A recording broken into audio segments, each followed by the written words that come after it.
Welcome to Not My Generation, the podcast that covers political events and issues through a generational lens. I'm Professor James Davenport, aka Professor X for the Generation X. And I am Dr. Emily Stacey, hashtag Millennial Professor. Yeah. We're trying something new this week, a little more personality for our supersized election episode. And what a difference a week makes. Man, right? Were we just talking about how Joe Biden was a corpse? Right. A couple of weeks ago. Time for him to get out of the race, and all of a sudden, now he's the leader. There's some Frankenstein magic going on. We gotta love American politics. The electorate is always engaged and always changing their minds. Right. Everything. And that was something that was interesting in the exit polling data that was out there, was that those voters that made their mind up in the last couple of days before the election broke very strongly for Joe Biden. Yeah, so, absolutely. As did the African American vote, very heavily towards Joe Biden as well. So the dynamic has changed somewhat. Yes, so before we get into all of this, because we're obviously very excited today, yes. I want to give a shameless self-promotion very quickly. So today at Rose State College, we are having a great debate panel series that Professor Davenport actually pioneered a few years ago, and then handed off to me whenever he got into his PhD program lovingly and let me rise with it. So today we are conducting a great debate panel discussion on the 2020 campaign and political ideology. And so we're going to have representatives, including the chair of the Oklahoma Democratic Party, Alicia Andrews, and representatives from the Republican and Libertarian parties in the state as well, coming in and speaking to our faculty and staff and students, more importantly, about their various political ideologies and their party's beliefs in such a critical election year. So if you are interested in that, and hopefully because you're watching us right now, you are going to continue to pay attention to politics, you can find that live streaming on the Rose State College Great Debate Facebook page. So please look for that later today. And I believe they will also, if they're not able to watch it the live stream, they'll be able to see it on the YouTube page as well. Yes. So where you find us in our program also. So check that out. It'll be a very interesting conversation, and these always are interesting. We have a variety of people who come in and share their perspectives with our students and faculty, and so and Dr. Stacey does a wonderful job of managing that program. So we hope you guys will tune in one way or the other, or come to campus and join us here, right? If you do, we'll even feed you, right? Yes, free pizza. Hey, you can't beat that. Politics and pizza, right? Absolutely. All right.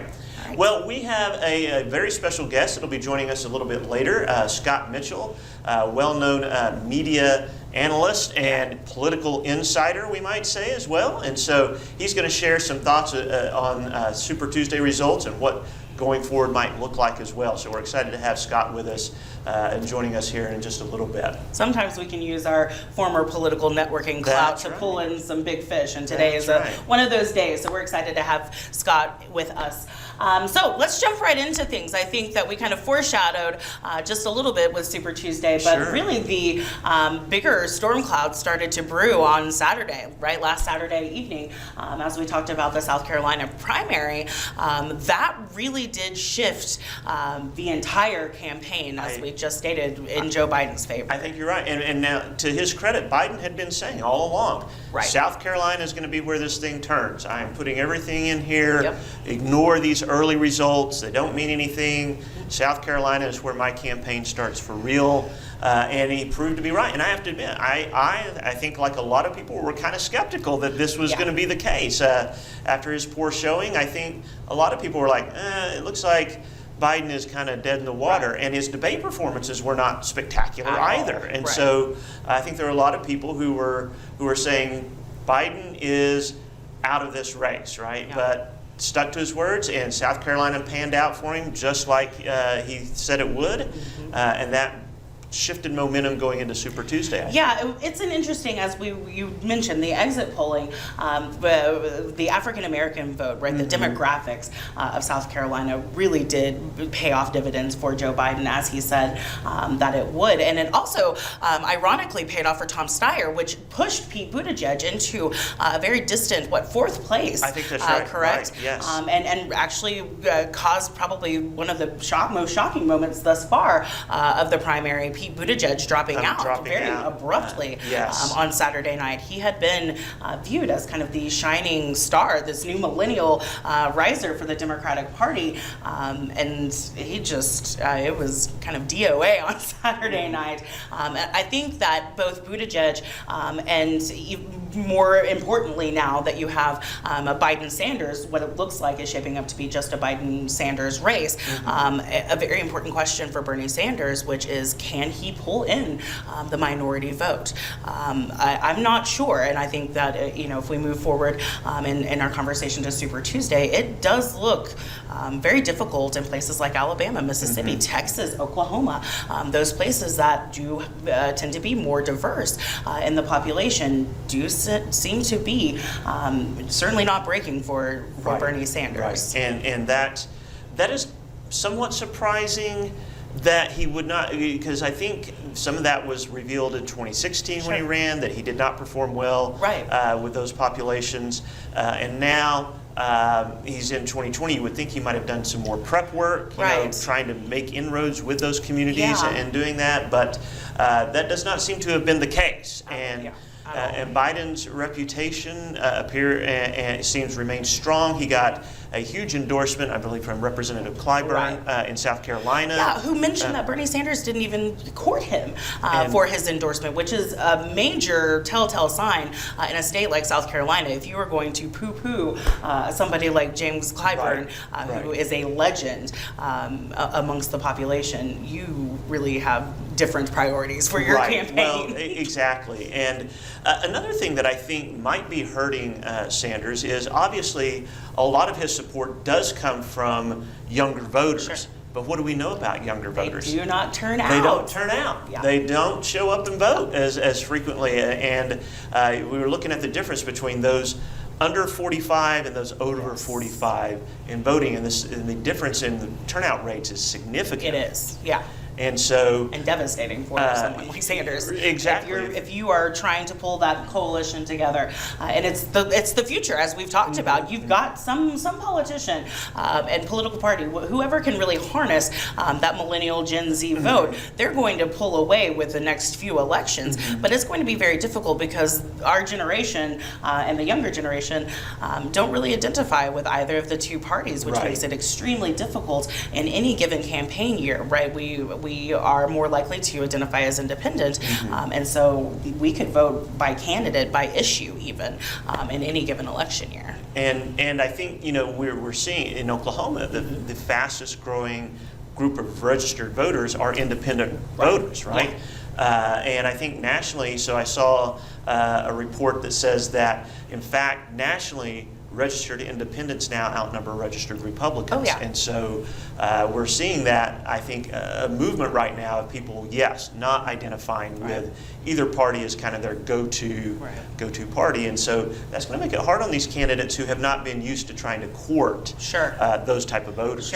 Yeah. So the question going forward is, who best can pull from the center, right? From the Democratic Party. And I think that, as the media and even I just kind of characterized it as a Biden versus Sanders race, but you still have the existence of the very formidable Elizabeth Warren, who does not seem very interested in bowing out. Right. So post South Carolina, you had Buttigieg and Klobuchar, who both dropped out. And Steyer, who spent a ton of money.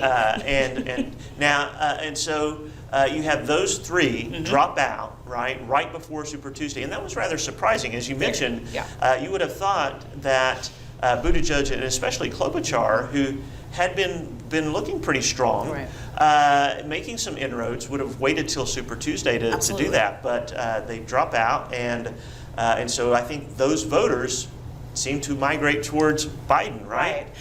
Right. So I think that was the very interesting point on Monday, right? So you had Amy Klobuchar as well as Pete Buttigieg, who chartered a private flight from South Bend very late. It was very hush-hush that he was going to Joe Biden's campaign rally in Dallas, for them to both be on the same stage without being forced to debate each other, right? Amy Klobuchar and Pete Buttigieg, as we mentioned, did not have any love lost loss between them.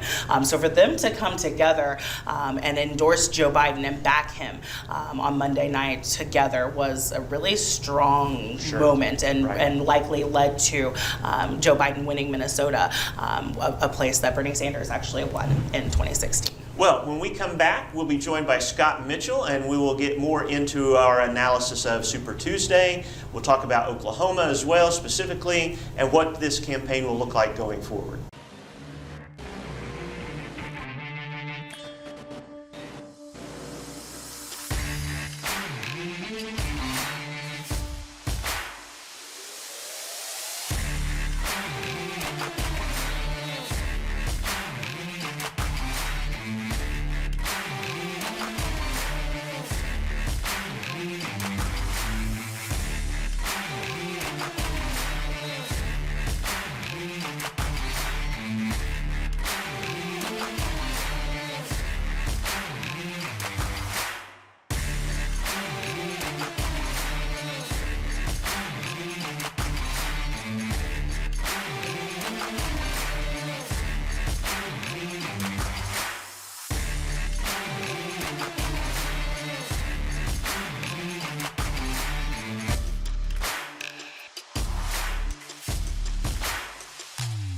Welcome back to Not My Generation. I'm Professor Davenport, my colleague Dr. Stacey, and we have joining us now Scott Mitchell, who is a media... As Drew Carey.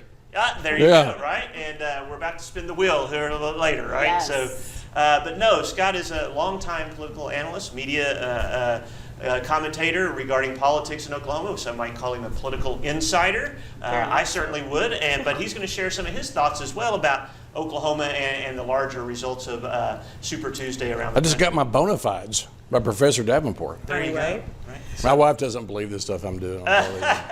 She thinks it's all some kind of like pent-up desire to do drama on TV or I something. love There it. you go. Are you having your own Truman Show? I sort of Media am. politics? Yeah, because right now I'm not sure it's much Truman Show is it alternate realities. Right. So, Yeah, fair. So, by the way, congratulations on doing this. Oh, you know, thank you. the opinion and analysis space in Oklahoma and digital is right up to date. We're at least 2002. I mean, it's just so. I congratulate everybody at Rose. How about the Raiders? And Yes. I really like the fact that you got this on YouTube, and it's a great addition because other media opinion analysis is shrinking.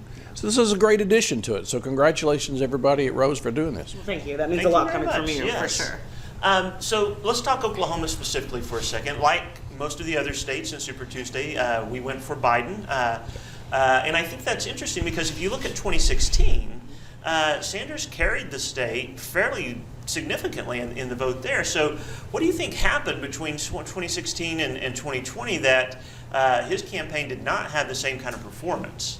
Hillary wasn't on the ballot. Okay. So, I mean, I've run it by people like you. Sure. Okay, I ran it by Gaddy the other night, right? Right. What's the difference? They said Oklahomans hated Hillary. Yeah. So they could have run, I don't know, somebody from New England Patriots, and probably got my point is that she wasn't there. She was a polarizing figure, and so I'm not sure Oklahoma's Bernie territory, right? So even among Democrats in Oklahoma, Hillary was not particularly liked, is what you're saying.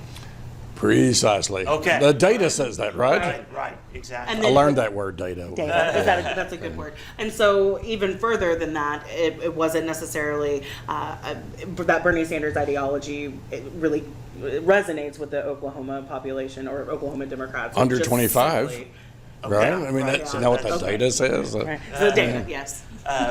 Which is what we were talking about, and his problem is those folks don't show up and vote They very don't. much, right? Most of them are running this great operation. That's Yes. why they were working the Yes, other night. right, So- exactly. So we also saw and noted earlier that Biden performed very well with the African American vote. Sanders has not made inroads with some of these communities that you would think over 4 years, assuming that he was going to run again, that he might be laying some groundwork with these folks. What's going on with that? Well, I'm getting schooled in this by smart folks like you. And a couple of them I was talking to the other night.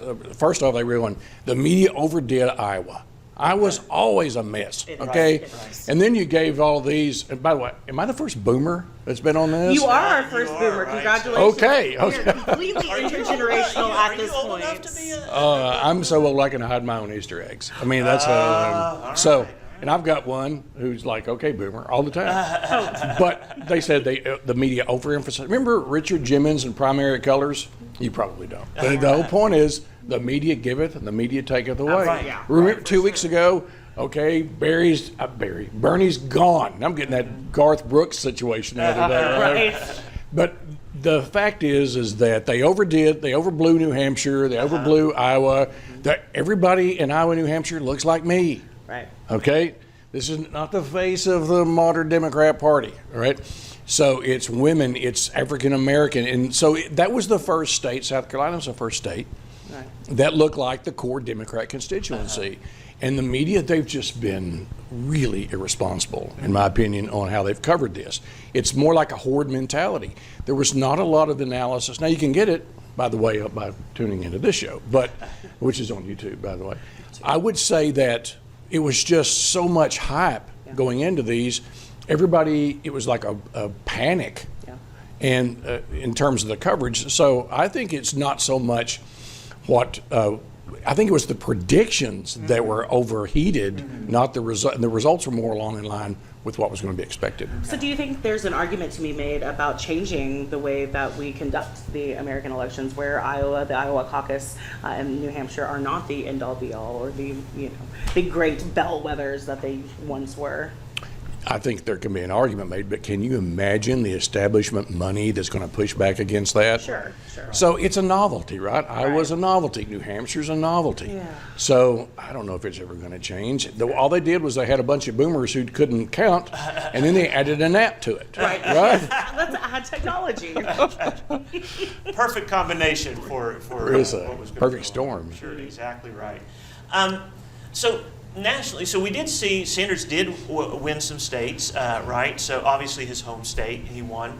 It looks like he's got a fairly large lead in California, although all the results haven't come in, but he's going to win California as well.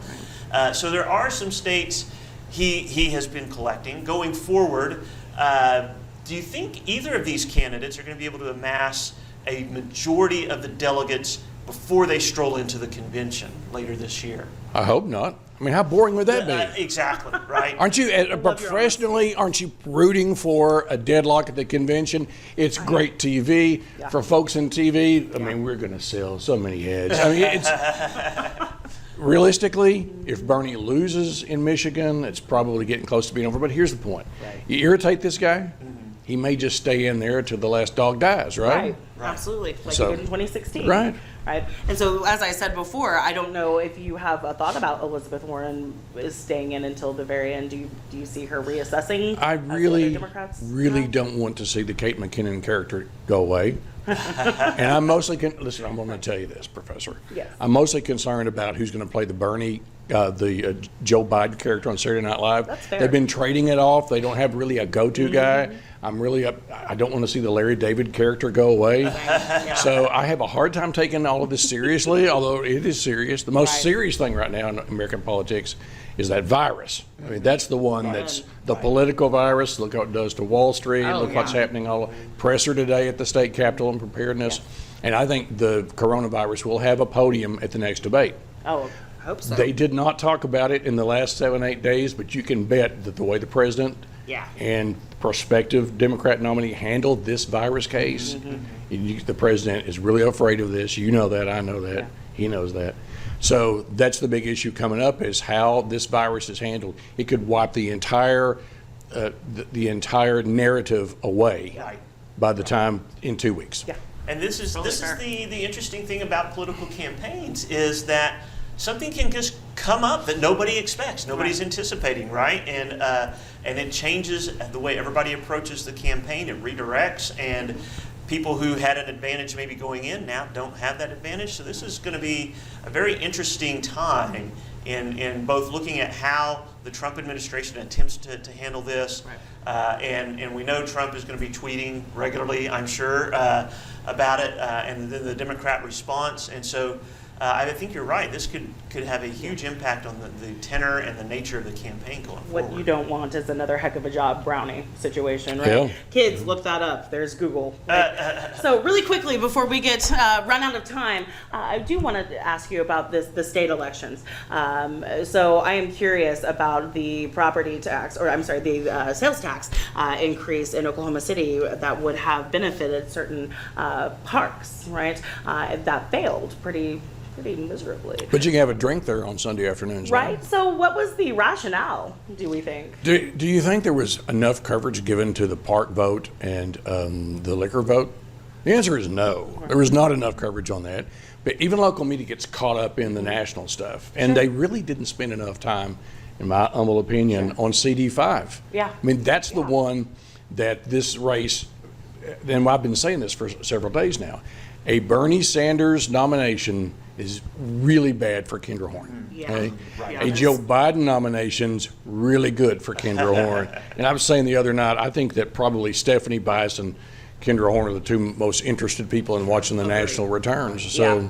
Well, when we come back, we'll follow up. We'll delve more into CD5 as well as some of the other issues happening here in the state. And we appreciate Scott being with us for this segment. And when we come back, we'll talk some more about election results and state politics.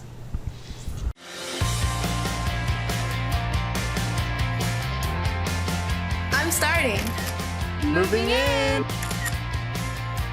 All right, everybody get in real quick. You just hold it like this, and you don't need to flash. Learning with VR. Finals, baby! You know I got this! I got an A. Nailed it. We did it! Rose State College. Going somewhere starts here. Welcome back to Not My Generation. We have with us Scott Mitchell. We're talking Super Tuesday, some election results here in the state, a little bit about Congressional District 5, and maybe that's where we want to pick up, is looking at, so you're going to have a hotly contested congressional race here in the central Oklahoma area. Kendra Horn, the current U.S. representative, was just elected in what everybody kind of regarded as an upset victory in 2018 over incumbent Republican Steve Russell in what has traditionally been, at least for the last 40 years or more, a Republican-held district. There are a line of Republicans who have said they're running against him. Probably the three most well-known names at this point would be businesswoman Terry Neese, State Senator Stephanie Bice, and former state school superintendent, now her name escapes Janet me. Barisi. Yes, Janet Barisi. And so, and then there's some others as well, but those are the names that I think people will recognize most. And so you have this line of Republicans. There's going to be money coming in from all over the country on both sides of this. What's your take on how this is going to play out? well, I think clearly Senator Bice is the person to beat in the Republican side of the ticket. I mean, I think that some of the other candidates, they're well-known names. I'm watching their campaigns. I'm not impressed. All right, that doesn't mean you're not going to win. Sure. I just think Stephanie Bice has all the right tools, right age, everything goes right for that. And here's the thing. Congresswoman Horn and her team will readily admit when people say this is the most vulnerable Democrat in the House of Representatives, they're not going to push back on that. Right.